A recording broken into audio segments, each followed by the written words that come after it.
Dans cette deuxième partie, nous allons voir les propriétés des droites parallèles et perpendiculaires. Donc maintenant, tu sais ce que c'est des droites parallèles et perpendiculaires. Par contre, il y a un mot nouveau là dans ce titre, c'est le mot propriété.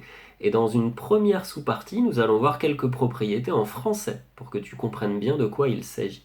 Premier exemple, eh bien, si je ne mange pas pendant longtemps, alors forcément, au bout d'un moment, je vais avoir faim. C'est une phrase vraie, tout simplement.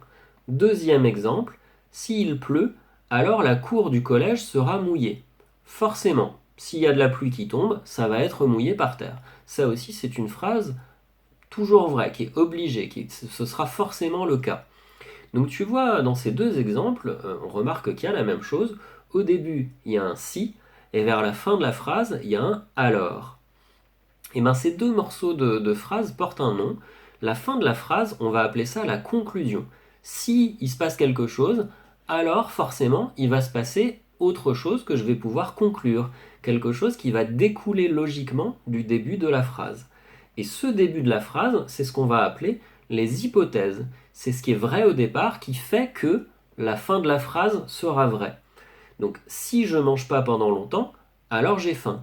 Si jamais j'ai mangé, je sais pas, peut-être j'aurai faim, peut-être j'aurai pas faim, peu importe. Mais c'est seulement si je ne mange pas pendant longtemps que je suis sûr que je vais avoir faim au bout d'un moment. S'il pleut, forcément, la cour va être mouillée au collège. Ça, c'est obligatoire.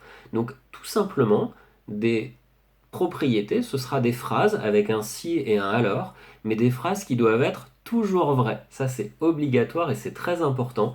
Il y aura des hypothèses à vérifier, et si ces hypothèses sont vraies, alors forcément, il va se passer une conclusion qui sera vraie elle aussi. Attention, c'est pas parce que tu mets un si et un alors que forcément ta phrase est une propriété. Exemple, exemple, cette phrase est-elle une propriété? Si je parle anglais, alors je suis anglais. Si je parle anglais, alors forcément je suis anglais. Bah réfléchis un petit peu. Non, parce que ton ou ta prof d'anglais parle anglais, mais n'est pas anglais. Donc c'est pas parce que tu parles anglais que forcément tu as la nationalité anglaise. Donc cette phrase, peut-être elle est vraie, mais elle n'est pas vraie tout le temps, parce que ça marche pas par exemple pour ton ou ta prof d'anglais. Donc si cette phrase n'est pas tout le temps vraie, ce n'est pas une propriété. Cette phrase est fausse pour ta prof d'anglais, elle parle anglais, mais elle n'est pas anglaise. Ce n'est pas une propriété, donc voici la vraie définition d'une propriété. C'est une phrase logique qui doit être toujours, toujours, toujours vraie. Et elle va servir en mathématiques à justifier une réponse, à montrer à celui qui va corriger ta copie que tu es sûr et certain de ce que tu dis parce que tu vas utiliser une propriété de la leçon. Justifier une réponse, il y a des synonymes de ce mot-là. On peut dire que ça sert à montrer, à démontrer, à expliquer, à prouver. Tout ça, c'est la même chose. On utilisera une propriété quand on veut convaincre quelqu'un de quelque chose. Et bien évidemment, dans un deuxième temps, on va voir maintenant des propriétés mathématiques, hein. Si tu as compris le principe avec les exemples en français, bah ça va être la même chose en mathématiques.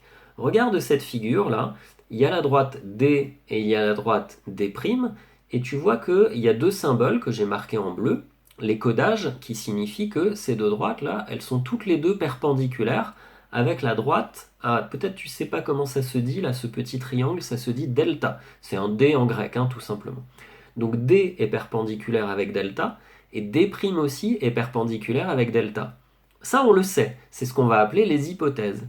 Et bien forcément, qu'est-ce qu'il y a de plus qui n'est pas écrit là sur la figure, mais qui est forcément vrai? Si les deux droites, elles sont toutes les deux perpendiculaires avec celle-là, bah forcément ces deux droites-là, elles sont obligatoirement parallèles. Parce que s'il y en a une qui n'était pas dans la même direction que l'autre, elle serait du coup pas perpendiculaire avec la droite delta. C'est quelque chose qui va être obligé. Donc la conclusion, ce sera de dire que obligatoirement les droites D et D', je l'ai rajouté là avec un petit codage inventé, hein. Tu te rappelles qu'il n'y a pas de codage comment dire, officiel pour les parallèles, hein, mais moi je le note comme ça. Donc j'ai rajouté que D et D' sont parallèles. Grâce à quelle propriété je peux dire que si j'ai deux angles droits, alors forcément les deux droites vont être parallèles entre elles? Eh bien c'est la propriété que j'appelle D1. Et elle s'énonce de cette façon-là.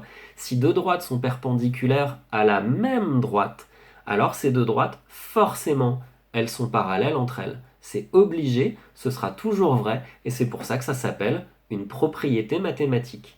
On peut résumer ça de la façon suivante. On sait que D est perpendiculaire avec delta, on sait que D' est perpendiculaire avec delta, et forcément grâce à cette propriété que j'appelle D1, et bien forcément D sera parallèle avec D'. C'est la première des 3 propriétés que nous allons voir. Deuxièmement, peut-être que tu as déjà compris le principe maintenant, regarde bien ce qu'on sait et essaye de trouver quelque chose en plus qui sera forcément vrai. La première droite, D, elle est parallèle avec delta. Et la deuxième droite, delta, elle est elle aussi parallèle avec une troisième droite, D'. Je sais rien sur les deux droites, celle qui est tout à gauche et celle qui est tout à droite, D et D', je sais rien sur elles.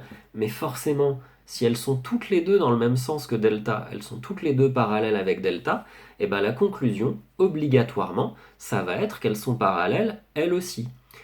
Comment va-t-on écrire cette propriété-là? Eh bien de la façon suivante, si deux droites sont parallèles à la même droite, et bien forcément ces deux droites-là sont parallèles entre elles, c'est obligatoire. Quand tu apprendras ces propriétés, tu te rendras compte que cette phrase-là, c'est la même que la phrase de la propriété D1 à un mot près qui a changé. Donc ça te permettra de les apprendre assez facilement, je pense. Et on va résumer ça de la façon suivante. Si D est parallèle avec delta, et si D' aussi est parallèle avec delta, et bien conclusion, donc D et D' sont forcément parallèles, c'est obligatoire. On passe à la dernière propriété. Je te laisse observer la figure un petit peu d'abord.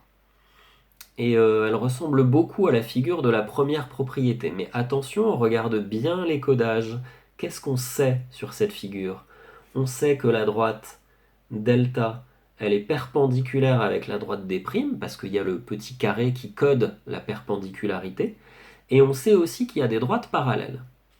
Alors réfléchis bien.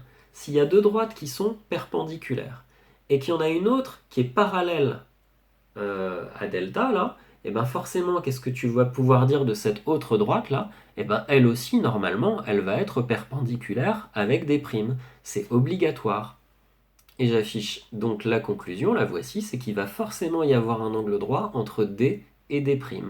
Alors cette phrase-là, elle est un petit peu plus difficile à apprendre, hein. Tu regarderas bien la figure et tu apprendras bien cette phrase. Ça dit que si deux droites sont parallèles, donc ici les deux droites parallèles, il s'agit de delta et de D. D'accord? Les deux droites qui sont à peu près verticales. Et qu'une troisième droite, D', est perpendiculaire avec une des deux, alors forcément elle sera aussi perpendiculaire avec l'autre. Ça c'est obligatoire, c'est obligé, donc c'est une propriété mathématique. On peut résumer ça de la façon suivante. Si D est parallèle avec delta et que D' est perpendiculaire avec delta, alors forcément D et D' seront perpendiculaires elles aussi. C'est pas évident, il va falloir bien travailler les figures et les propriétés et faire attention que les droites, elles ne s'appelleront pas toujours D, D' et delta, elles s'appelleront peut-être, je sais pas, D1, D2, D3. Il faudra adapter ça à chaque fois que tu as un autre exercice. Mais retiens que en général, quand il y a des droites parallèles et perpendiculaires, si tu sais deux choses sur ces droites-là, tu peux souvent en déduire une troisième grâce aux propriétés mathématiques que nous venons de voir. Et je te souhaite bon courage pour les exercices.